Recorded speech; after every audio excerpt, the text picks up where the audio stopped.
Hey there, cats and kitties. I am the Blues Man, Johnny Blues, and with this video, I'll be discussing my thoughts on episode 8 of the anime series Blade and Soul.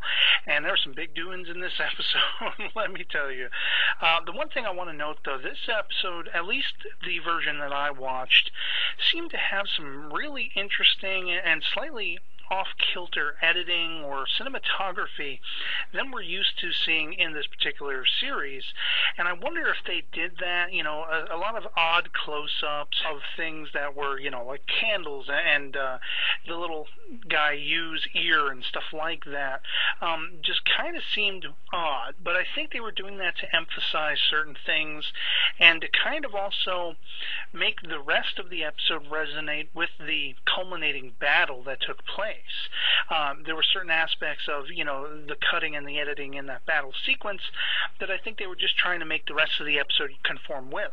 But of course we have Arika and Caranel returning to town, and they finally encounter Yu, who has been injured. He's suffering from the impurity being, put on him by Veryl Jin, and they bring him basically to the Pleasure Gang hideout. Luana Don, after hearing Veryl Jin did this to him, says, give him a room, let's let him heal and all this stuff.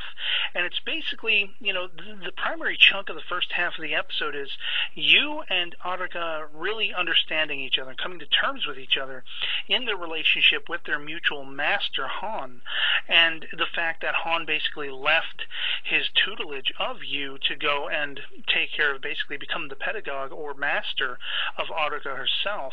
And he liked her. I don't know if there was any sort of romantic interest or physicality, in his interests with her, but, there was a relationship there, and it's something that is very similar in, I guess, at least the feel that I get that you had with Han as well.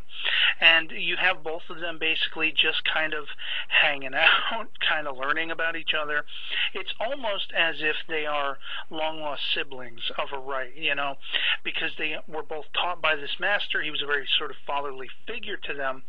And of course, once everything is said and done, you have essentially Arika sensing that Veryl Jin is on her way. Now, in tow, she has brought Gigante and Euron, her right-hand woman, but the battle is focused on Veryl Jin versus Arika, and there's a point where Arika's getting her butt handed to her. That impurity is keeping Veryl Jin at an arm's length, and you basically have you having to come in and use his ability to kind of, remove that effect that impurity has on her, so that Arika can actually, fend off the attacks and isn't taken out for the count so easily. And unfortunately, as a result of this, it brings on more impurity to you. He's already suffering from it. He can't get rid of it entirely. Doesn't want to become a monster like we've seen happen to other people with the impurity. If they're not outright killed, they mutate into something, enormously evil and everything like that. So essentially, he does what he can to bide Arika's time, and then finally, the head-to-head comes, and the culmination was quite unexpected to a degree, in that Arika just wipes Veryl Jin out.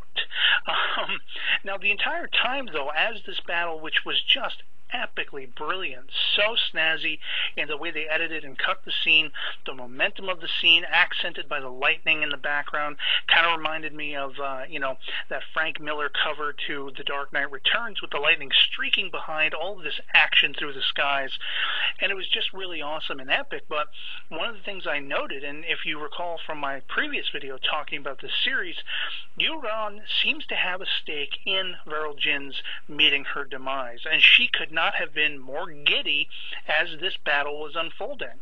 She got her way. Whatever it was, she wanted this to happen. This is how she wanted it to unfold, and she got her wish. What is going to culminate after this is the question that remains. Now, of course, another note that I made was that Caranel may or may not be seeking a sort of vengeance of her own, in a similar fashion to how Arika was for Veryl Jin in the death of Master Han. And this seems to relate to one of the first people, if not the first, assassination carried out that Arika ever did, And so it begs the question, as the teaser for the next episode suggests, that there may be clashes going on between Karen and Arika.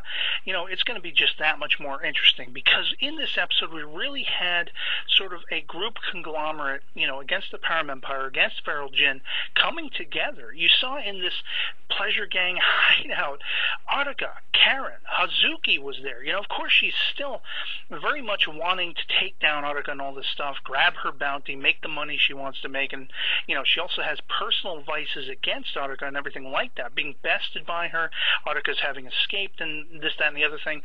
There's a tension between her and Karen, and so it was very interesting. I have to say that they all kind of put their differences aside to come together. Luanadon there overseeing everything, and this is how it all culminated. It's like everyone was coming together, the momentum built us up to this point, and now maybe as everything has been situated in this quite a specific way, like a bamboo shoot, you strike it with an axe and it's going to fray, it's going to split, and I have a feeling at this moment, at this point, that maybe the rest of the episodes in this series will see this group then splitting. Maybe they will go further apart, maybe they'll rejoin in the threat of more Param Empire goodness with, of course, Euron taking over for Feral Jin and all that kind of stuff.